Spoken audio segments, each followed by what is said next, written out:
أَفَلَمْ يَسِيرُوا فِي الْأَرْضِ فَتَكُونَ لَهُمْ قُلُوبٌ يَعْقِلُونَ بِهَا أَوْ آذَانٌ يَسْمَعُونَ بِهَا ۖ فَإِنَّهَا لَا تَعْمَى الْأَبْصَارُ وَلَٰكِن تَعْمَى الْقُلُوبُ الَّتِي فِي الصُّدُورِ. Un cœur peut être malade ou sain, et cela a une importance capitale.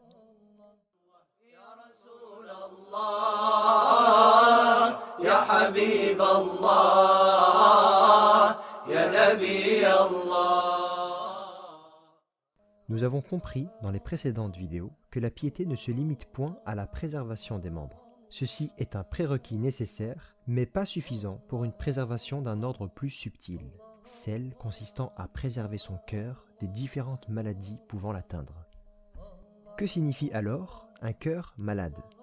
Si on met en parallèle ces maladies avec celles du corps, nous pourrons dire alors qu'un cœur malade est un cœur qui ne permet pas de remplir la fonction pour laquelle il a été créé.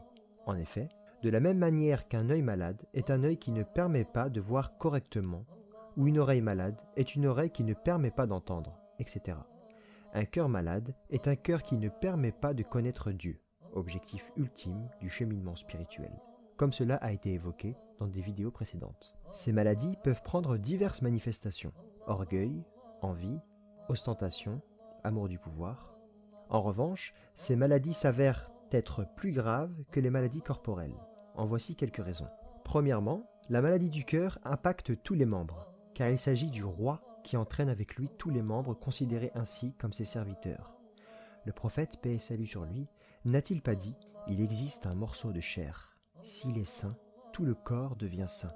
Et s'il est corrompu, tout le corps devient corrompu. » C'est bel et bien le cœur. Deuxièmement, les maladies du cœur ne sont pas aussi facilement reconnues et détectables que les maladies du corps, car elles se rattachent à un organe subtil auquel la personne n'est pas vigilante et au sujet duquel elle n'est pas consciente. Cette vigilance et cette prise de conscience sont d'ailleurs quelques fruits de l'éducation spirituelle.